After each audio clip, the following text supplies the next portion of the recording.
Servus und hallo, liebe Freundinnen und Freunde, Bernd hier. In diesem Video geht es hier um die Cymbidium, die jetzt über die Sommermonate, wo es draußen schön angenehm warm war, draußen stand. Die Pflanze seht ihr hier, schauen wir sie uns mal komplett an.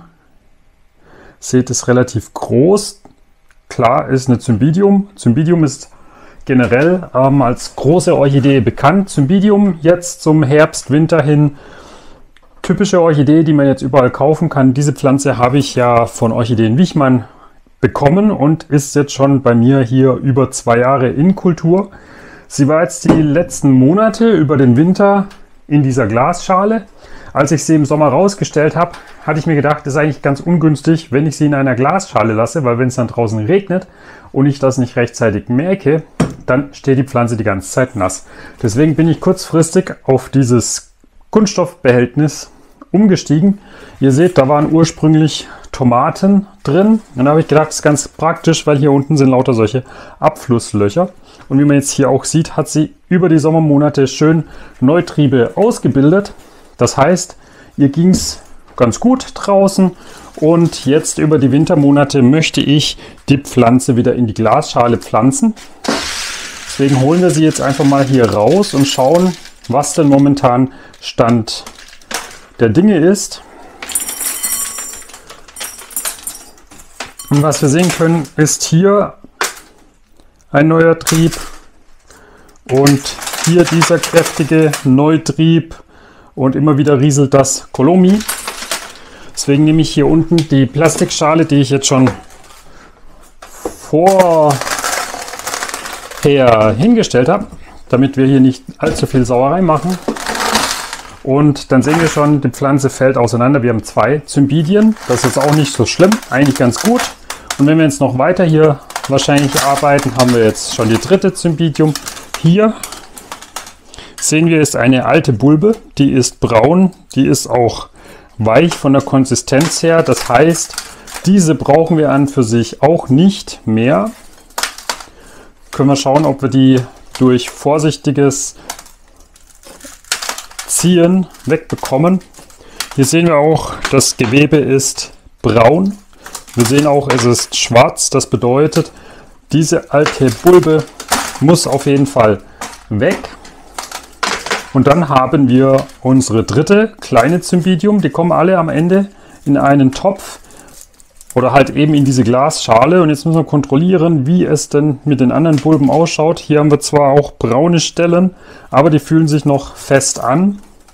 Das heißt, hier besteht die Möglichkeit, dass das Ganze auch noch problemlos funktionieren kann. Diese alten Bestandteile machen wir weg, damit wir dann auch zukünftig direkt Fäulnis verhindern können. Weil alles, was abfaulen oder weiterfaulen könnte, ist ungünstig. Hier unten diese ganzen alten Wurzeln würde ich einfach abziehen. Dann ist schon mal das, was kaputt gehen kann oder weiter verfaulen kann, auch weg. Was wir aber auch sehen können, ist, dass die Pflanze hier neue Wurzeln ausbildet, was eben hier in diesem Neutrieb passiert. Auch hier diesen braunen Teil am besten entfernen und dann einfach so bei den Pflanzen weiterarbeiten. Alles, was weich ist, kann weg.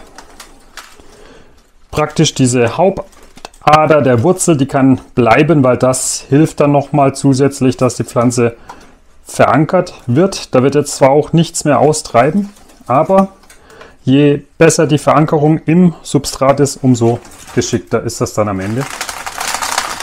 Jetzt nehmen wir uns hier, haben wir jetzt schon die 4. Pflanze. Ihr seht, das fällt alles auseinander. Wahrscheinlich waren das ursprünglich ohnehin mehrere Pflanzen.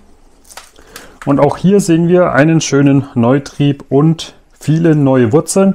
Das, was am Absterben ist oder sich weich anfühlt, entfernt man einfach. So, dann haben wir hier die nächste Pflanze. Eigentlich könnte man die auch separat einpflanzen. Dann nehmen wir uns hier diesen Teil. Da sehen wir, da ist ein gelbes Blatt. Das muss auf jeden Fall weg. Der Rest ist noch nicht so ganz eingetrocknet. Den könnte man noch belassen. Können wir auch mit einer Schere vorsichtig herausschneiden. Und dann sehen wir auch hier, da wo der Neutrieb ist, schöne neue Wurzeln. Die werden sich auch schön ins Kolomi dann hineinwurzeln, so wie das die letzten Jahre auch der Fall war. Und dann funktioniert das auch. Das, was weich ist, machen wir ab. Hier, wenn noch so Pflanzen, Hüllblätter sind, alte Hüllblätter, die kann man auch wegmachen, weil das kann dann auch nur dafür sorgen, dass da Fäulnis sich bildet oder dass es eben, jetzt machen wir es ab, dass sich Algen bilden, weil dieses abgestorbene Material natürlich auch in das Substrat kommen kann und dann haben wir durchaus ein Problemchen. Das heißt, alles, was faulen kann, potenziell machen wir weg. Muss man jetzt auch nicht so super penibel sein. Kolomi hat ja den Vorteil, dass es oberflächlich trocken ist. Ja, das heißt, die Wurzeln ja nach unten in aller Regel und dort ist dann das Wasserreservoir sozusagen und dann ist dort hauptsächlich die Feuchtigkeit und dann nur in den oberen paar Millimetern wird es dann nochmal nach oben durchziehen, das Wasser, und der Rest ist eigentlich dann trocken. So, hier machen wir das gleiche. Das Gröbste machen wir weg. Hier sehen wir auch am Neutrieb, hier schöne Wurzelspitze, die sich ausbildet. Das heißt auch alles gut. Das, was faulen könnte, in dem Fall natürlich auch weg. Und dann haben wir das eigentlich schon alles. Wir haben jetzt 4 Pflanzen. Das heißt, pro Pflanze einen Neutrieb, pro Pflanze theoretisch einen Blütentrieb. Nochmal kontrollieren, was weg kann, dass wir da auch in dem Schritt uns die meiste Arbeit, die hinterher entstehen könnte, einfach sparen. Das heißt, wir haben hier einen Neutrieb, wir haben hier einen Neutrieb und wir haben hier einen Neutrieb. Das heißt, ich mache meine Arbeitsschale weg, nehme meine Glasschale. Im Grunde könnte ich jetzt das alte Substrat nehmen, wie es jetzt hier ist. Und ich werde das auch vermutlich machen. Hier sind halt nur noch ein paar Kleinteile mit dabei, die eben auch dafür sorgen könnten, dass sich Algen bilden. Und deswegen, ich nehme es trotzdem, ja. Einfach zur Demonstration, dass man es trotzdem nochmal nutzen kann. Und jetzt müssen wir das Ganze so organisieren und sortieren, dass einmal der Neutrieb nach Möglichkeit nach außen zeigt. Man könnte ihn auch nach innen zeigen lassen, ja, dass dann die Pflanze entsprechend so wächst, wie man das möchte. Oder man sortiert das so, dass es eben am geschicktesten passt.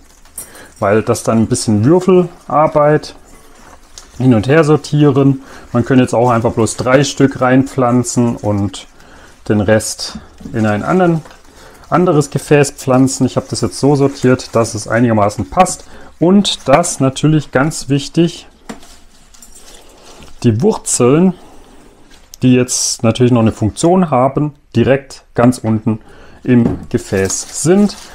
Bei Cymbidium, die sind so lang, die muss man natürlich ein bisschen halten, wenn man das hineinfügt. Und wichtig ist, dass man das in einem Zug befüllt. Sprich, wenn ihr noch Kolomi nachschütten müsstet, dann legt euch schon einmal die Tütchen bereit, weil viel Möglichkeit zum Hin- und Her wechseln, ohne dass das dann hin und her kippt, habt ihr an und für sich nicht. Nochmal nachkorrigieren, nachdrücken, nachjustieren und dann einfach nur das alte Substrat hineinschütten. Bei Kolomi ist ja wichtig, dass man es ganz locker einfach hineinschüttet. So, jetzt sind da unten noch ein paar Erdeanteile, die versucht man natürlich nicht hineinzuschütten. Das kann man dann eben mit dem neuen Substrat machen. In dem Fall wäre es sogar ein gelbes Substrat. Ich dachte, ich hätte noch ein rosa Substrat, aber ist ja egal. Wir mischen jetzt einfach, weil dann schaut es am Ende auch entsprechend bunt aus. Jetzt dürfte an sich so viel Kolomi vorhanden sein, dass das schon stabil stehen würde. Aber ich traue der Sache nicht. Deswegen habe ich hier noch zum Glück in direkter Reichweite eine andere Packung Kolomi. Und die schütte ich hinein. Dann ein bisschen anklopfen. Man kann es auch mit den Fingern leicht andrücken. Also quetschen braucht man nicht, sonst macht man eventuell mehr kaputt, als man das machen möchte. Und dann ist in dem Fall die Cymbidium wieder in frischem Kolomi eingepflanzt, wie ihr seht. Und dann sollte das Ganze problemlos funktionieren. Und ich hoffe, dass diese Cymbidium jetzt in den nächsten Tagen und Wochen dann anfängt zu blühen. Das war jetzt letztes Jahr, meine ich, auch Mitte, Ende November der Fall. Ist ja nicht mehr so lang bis dahin.